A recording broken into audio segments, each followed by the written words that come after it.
اللہ کے محبوب صلی اللہ تعالی علیہ وسلم فرماتے ہیں کہ رب فرماتا ہے ابن آدم کا ہر عمل اس کے لیے ہے، روزہ میرے لیے، اور فرمایا میں خود جزا دوں گا روزے کی، میں خود جزا دوں گا روزے کی۔ اور حضور فرماتے ہیں روزہ ڈھال ہے، جو شخص روزہ دار ہو وہ بےہودگی سے، فحش گوئی سے اجتناب کرے۔ اور اللہ کے محبوب صلی اللہ تعالی علیہ وسلم فرماتے ہیں اگر کوئی شخص اسے گالی دے، اگر کوئی شخص اس سے جھگڑا کرنا چاہے تو پتہ کیا جواب دے؟ اسے کہے بھئی میں روزے دار ہوں، میرے منصب کا تقاضا نہیں کہ میں تیرے ساتھ الجھوں۔ اور رسول پاک صلی اللہ علیہ وسلم فرمانے لگے اوہو اتنی بڑی بات۔ حضور فرمانے لگے، یہ صحیح مسلم کے لفظ ہیں، کریم محبوب فرمانے لگے مجھے اس رب کی عزت کی قسم جس کے قبضے میں محمد عربی صلی اللہ علیہ وسلم کی جان ہے، حضور فرماتے ہیں روزہ دار کے منہ کی خوشبو اللہ تعالیٰ کے نزدیک قیامت کے دن مشک کی خوشبو سے بھی زیادہ برکت والی ہوگی۔ اس کے منہ سے جو خوشبو آتی ہے قیامت میں مشک پیچھے رہ جائے گا، اور رب کی بارگاہ میں صرف روزہ دار کے منہ سے اگر تیرے منہ کی خوشبو رب کو اتنی پسند ہے تو تجھے بھی تو اپنے منصب کا خیال ہونا چاہیے کہ میں نے روزہ رکھا ہوا ہے، میں روزہ دار ہوں۔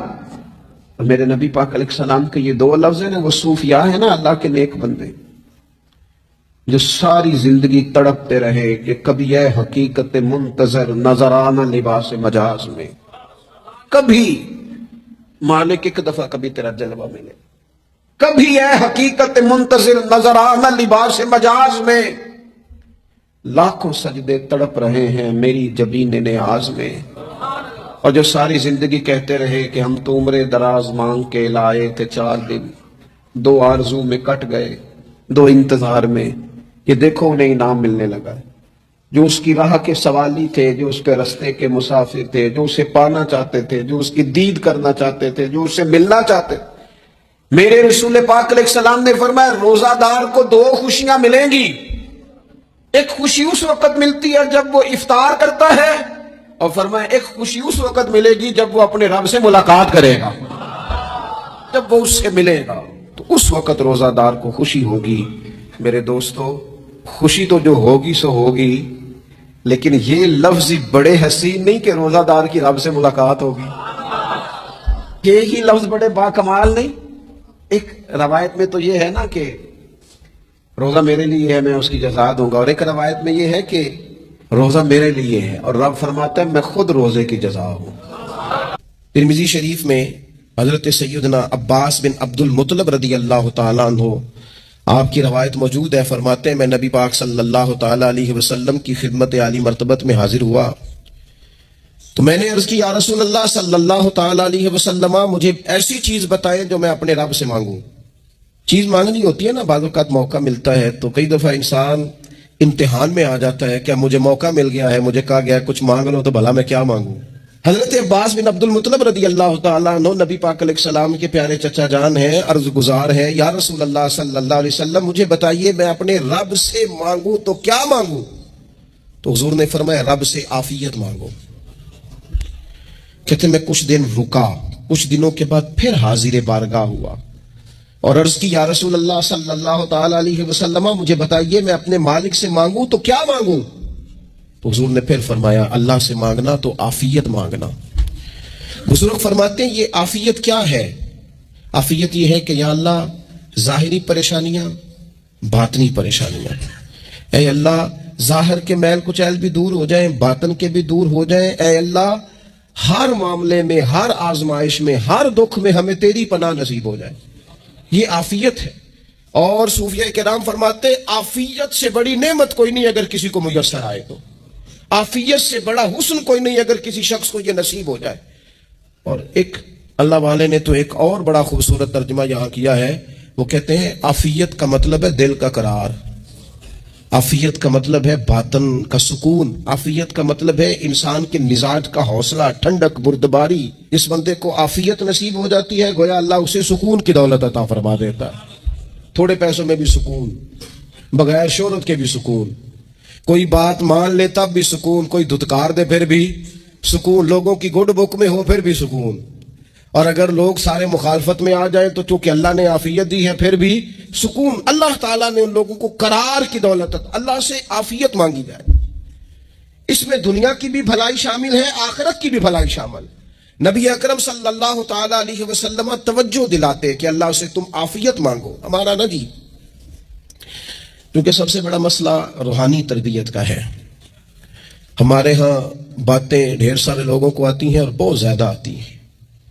منصوبہ بندی کرنا، پلاننگ کرنا، اپنے معاملات کو خود سے کیسے لے کے چلنا ہے، کیسے ٹھیک کرنا ہے، اپنے حق میں دنیا کو کس طرح قائل کرنا ہے، یہ ڈھیر سارے لوگوں کو آتا ہے.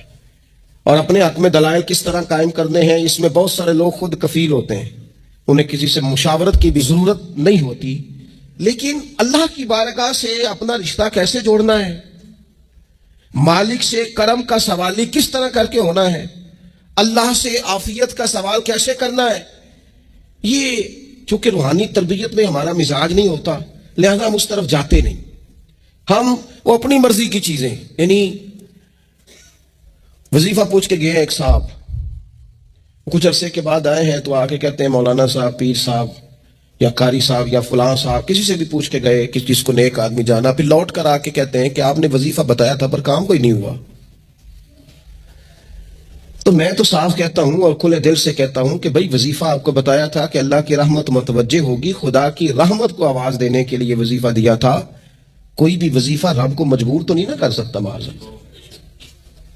اور وظائف کس لیے پڑے جاتے ہیں کہ جلدی سے معاملات ٹھیک ہو جائیں، میرے حق میں چیزیں بہتر ہو جائیں، تو اللہ کی رضا کے لیے پڑے جاتے.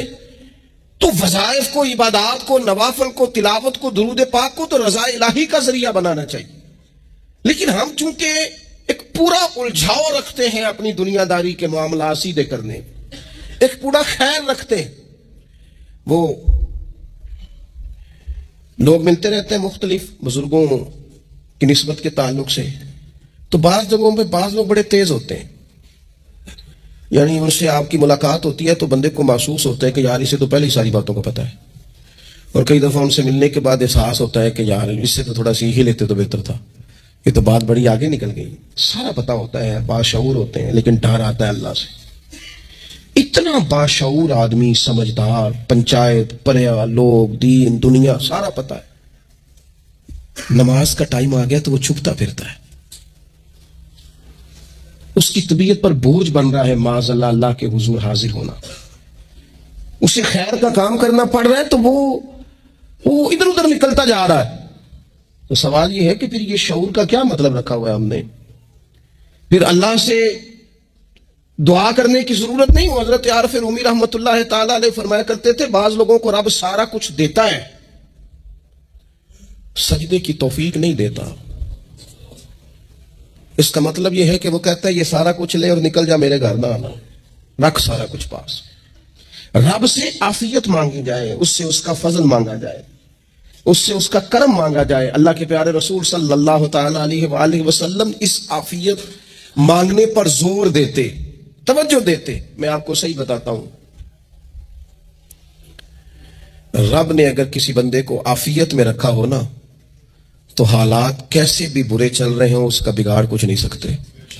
اور اللہ تعالیٰ معاف کرے 100 دفعہ خاکم بدہن، اگر کسی وقت اس کے کرم کی نگاہ پھر جائے تو پھر سارے اسباب سمیت بھی انسان اپنے پیروں پہ کھڑا نہیں رہ سکتا. اس سے جب تک طلب کرم نہیں ہوتا، طلب عافیت نہیں ہوتی، اس کی بارگاہ سے جب تک بندہ مومن پورا رجوع نہیں کرتا، یہ عافیت اتنی اعلیٰ چیز ہے کہ نبی پاک علیہ السلام نے فرمایا آذان اور اقامت کے درمیان جو وقت ہوتا ہے اس میں دعائیں رد نہیں ہوتی. دعا مانگا کرو گے تمہاری اللہ اپنے فضل سے قبول کر لے گا. عرض کی یا رسول اللہ کیا مانگے؟ تو فرمایا عافیت مانگو رب سے.